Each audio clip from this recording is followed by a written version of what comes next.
Te presento una canción, es una sección en las páginas de Charlie en la que dedicamos un capítulo al análisis de una canción en concreto que nos gustaría que conocieras. También abiertos a las sugerencias, comenta canciones que consideres merecen la pena ser analizadas y compartidas con la comunidad. No se analizará la estructura musical y sus componentes más técnicos, sino que nos enfocamos en analizar primordialmente la letra y el significado de la misma. Sin dejar de lado sus demás componentes, la interpretación de las letras es enteramente subjetiva, sin embargo nos apegamos a su información más oficial.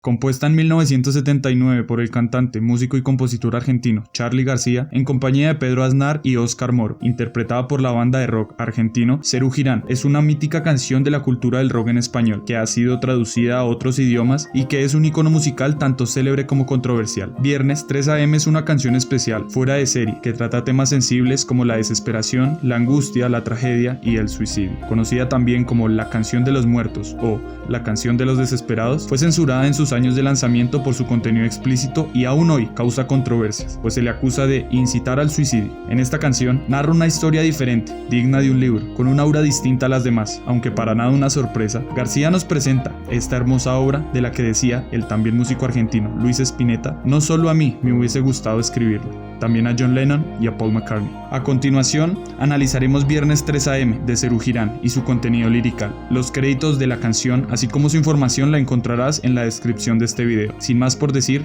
quédate hasta el final porque esta es una historia de las páginas de Charlie. Historias de otra manera.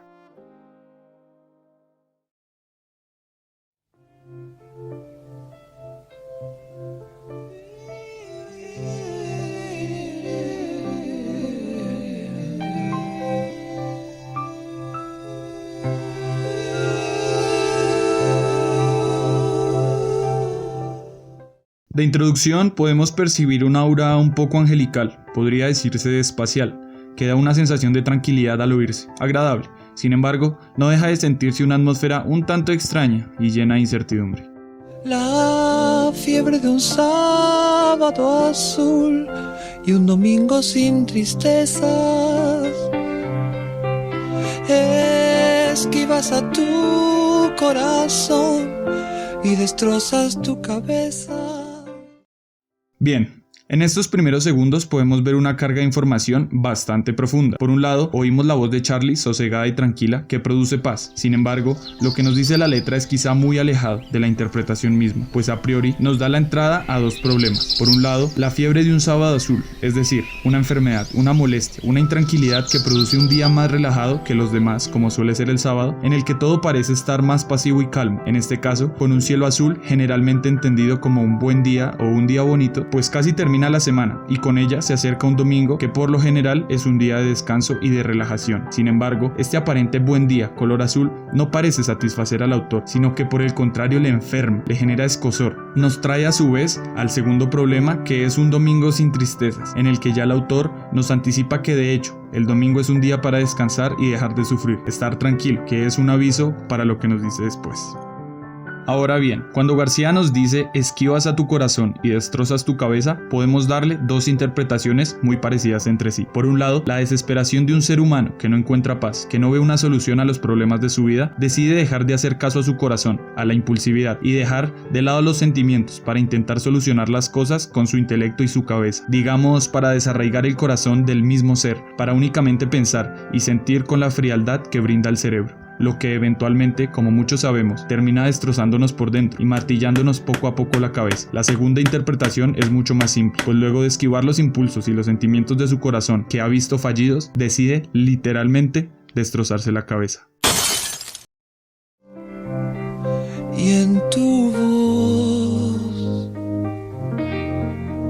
solo un pálido adiós y el reloj en tu puño marcó las 3. Aquí es cuando la canción se torna un poco fría y angustiosa. pues señala primeramente que luego de haber decidido esquivar su corazón y hacer caso a su cabeza, tomó la determinación de despedirse, simple y llanamente, con un pálido adiós que hace referencia a una despedida ni triste ni alegre, sino pálida y sin gusto alguno, entre dos tierras, pues aun cuando sabe lo que ha decidido hacer, tiene el suficiente resquemor como para despedirse, pero no el suficiente como para retractarse, quizá denotando que al final no quería irse, o quizás sí, pero la situación de un desesperado, agobiado, presionado por la desesperación, que cuando ve no tener salida, indica darle solución, si se le puede llamar así, de raíz. Sin embargo, le interesa lo suficiente al autor señalar que el reloj ha marcado las 3 de la madrugada en su reloj de pulso, haciendo ver que puso una fecha y una hora para la cita, exactamente un viernes a las 3 de la mañana, muy seguramente en soledad y en silencio. Quizá por eso ha escogido una hora tan particular, con la idea de poder pensar y discutir consigo mismo, sin las presiones de los días que le hacen sentir fiebre. El sueño de un sol y de un mar y una vida peligrosa, cambiando lo amargo por miel y la gris ciudad por rosas.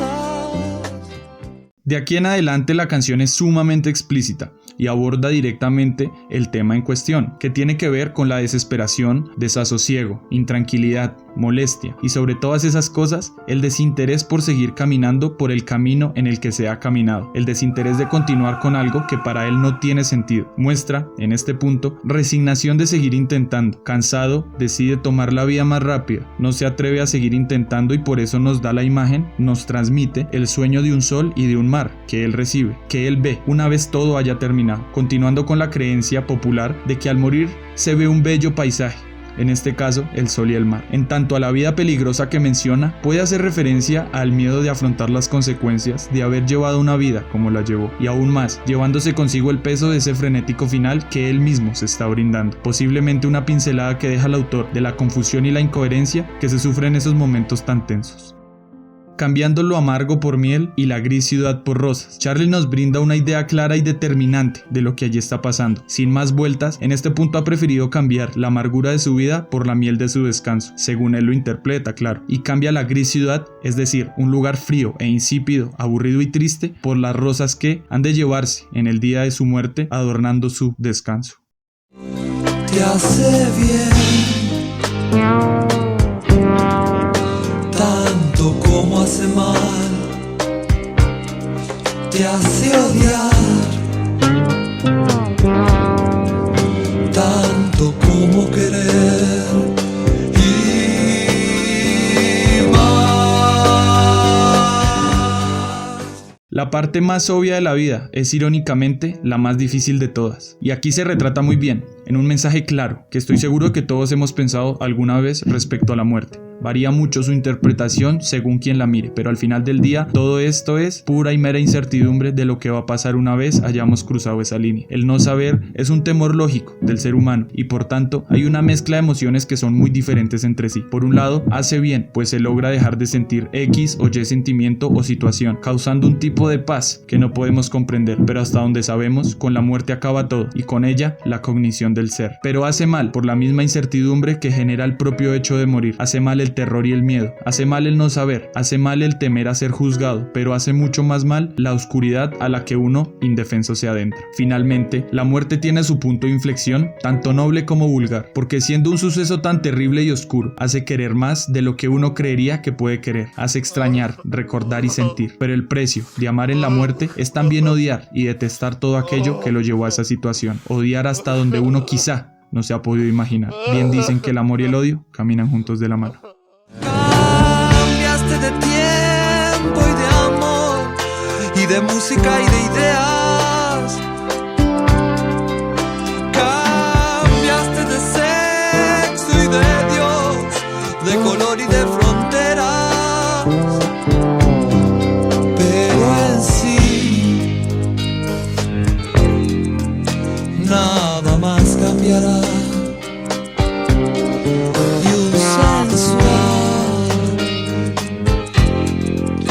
Abandono vendrá y el fin. En este bloque se resume algo muy verídico, complejo y controversial. Digamos que la idea del artista es en este caso la de transmitir la confusión, la inconclusión y la importancia de saber que pase lo que pase y haga lo que haga, no va a cambiar nada de lo que ha vivido. Así cambie de religión, de sexo, de sitio, de color, entre otras cosas, no va a lograr nada y todo va a seguir igual, dándonos a entender que en vísperas de esa situación, para él, intentar cambiar algo es un absurdo autoconsuelo, como se dice popularmente. Una vez allí, el resto son patadas de ahogado, para desembocar en pero en sí, nada más cambiará y un sensual abandono vendrá y el fin. Concluyendo que nada va a funcionar y que el abandono, o sea la muerte, vendrá a seducirlo para llevárselo con ella y como fruto de esa seducción, o sea el descanso que ofrece, el fin de la vida. Y llevas el caño a tu sien, apretando bien las muelas. Y cierras los ojos y ves todo el mar en primavera. Casi para finalizar, el artista nos lleva con él hasta el final de su travesía, cuando ha decidido darle fin a todo, con un arma que se lleva justo a la sien y apretando bien las muelas o los dientes por la adrenalina del momento. Por el éxtasis de su solución, termina por cerrar los ojos, casi como no queriendo ver lo que allí estaba pasando, pero que su mano le estaba contradiciendo a su oscuridad. Todos los detalles de lo que allí estaba pasando fueron vistos por sus dedos, no por su vista, porque en tanto su índice estaba por desatar la tragedia, instantes tan solo le hicieron falta a sus ojos para ver el mar en la primavera de la eternidad, infinito y profundo, antes de acostarse a terminar lo que de pie alguna vez había empezado, un carrusel de emociones que no terminaría nada bien. Bam, bam, bam. Hojas muertas que caen, siempre igual. Los que no pueden más se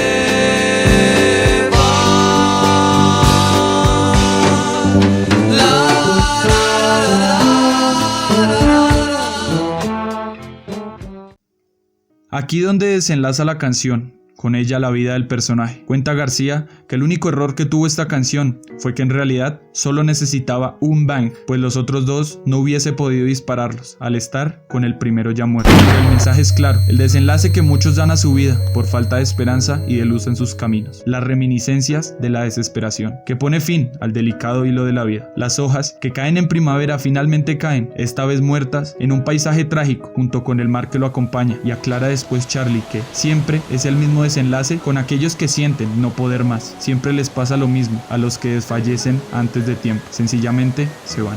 La canción finaliza con una calma instrumental después de un apogeo en su clímax que va indiminuendo, simbolizando la vida misma en los instantes que anteriormente fueron descritos, para terminar la canción justo como empezó, con calma y tranquilidad.